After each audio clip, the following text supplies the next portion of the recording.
सेना के सम्मान में कांग्रेस जय हिंद यात्रा निकालने जा रही है। जय हिंद यात्रा का जानकारी देने के लिए पार्टी के वरिष्ठ नेता सचिन पायलट मीडिया से मुखातिब हुए और कार्यक्रम पर विस्तार से चर्चा की। देखिए रिपोर्ट।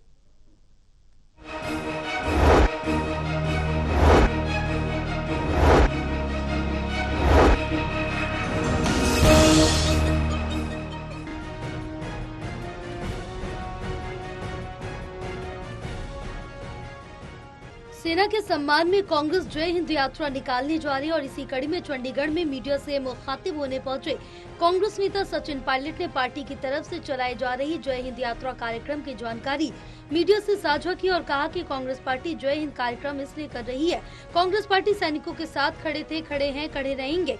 पायलट ने कहा कि 22 अप्रैल को किसी तरह की घटना बहुत ही निंदनीय थी, तभी कांग्रेस पार्टी ने साफ किया था कि हम सरकार के साथ हैं।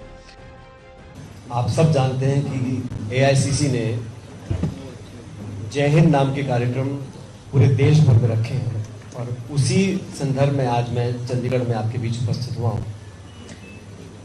पिछले कुछ हफ्तों में जो कुछ हुआ हम अच्छी तरह जानते हैं और मुझे खुशी है, फख्र है कि कांग्रेस पार्टी ने, खड़गे साहब ने, राहुल गांधी जी ने पहलगांव में जो कायराना हमला हुआ और हमारे 26 निर्दोष सैलानियों को मौत की घाट उतारा गया, उस आतंकी हमले और आक्रमण के बाद तुरंत प्रभाव से हम लोगों ने इस सरकार को बिना शर्त समर्थन दिया। मीडिया को संबोधित करते हुए सचिन पायलट ने कहा कि पहले भी युद्ध विराम हुए, लेकिन दुख की बात तो ये है कि अमेरिका से बात हुई, युद्ध विराम तब हुआ, लेकिन आतंकवाद शब्द पाकिस्तान के लिए नहीं प्रयोग किया गया। उन्होंने कहा कि सीज फायर के बाद भी पाकिस्तान ने हमला किया, पाकिस्तान भरोसे के लायक नहीं है। हमारी माताएं बहनें विधवा हो रही हैं और व्यापार का डर या लोभ दिखाकर हम लोगों से युद्ध विराम करवाया गया, इसका खंडन भी भारत सरकार नहीं कर रही। बड़ा आश्चर्य मुझे होता है और अगर खंडन करते भी हैं तो विदेश मंत्रालय का कोई प्रवक्ता करता है, इसका कोई मतलब नहीं है। सर्वोच्च स्तर से भारत सरकार के इसका खंडन होना चाहिए कि हमने युद्ध विराम इस कारण नहीं किया। पायलट का ये भी कहना है कि ऑपरेशन सिंदूर आज भी वायुसेना ने कहा चालू है। कर्नल सोफिया कुरैशी को लेकर पायलट ने कहा कि कुरैशी बहन के लिए बीजेपी के नेता क्या बयान देते हैं, देश की एकता, अखंडता, संप्रभुता हमारे लिए बहुत जरूरी है।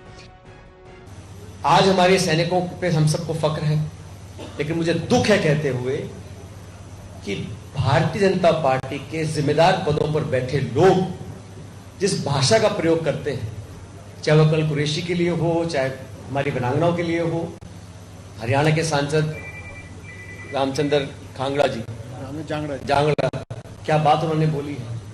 एक शाह करके मंत्री हैं मध्य प्रदेश के, उनको तो सुप्रीम कोर्ट ने कहा जब तब जाके एसआईटी गठित करी है।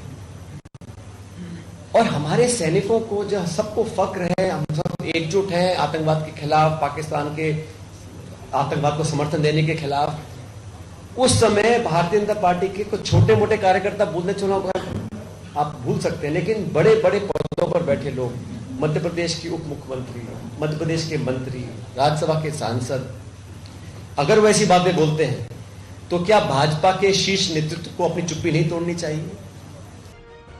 बहरहाल पायलट ने केंद्र से सवाल करते हुए कहा कि सरकार इस बात का जवाब दे कितने लोग खो चुके हैं। पायलट ने इस मामले में संसद सत्र का न बुलाए जाने पर सरकार की आलोचना भी की और कहा कि अगर सेशन बुला लेती तो क्या हो जाता। Anil Kumar, total news, Chandigarh.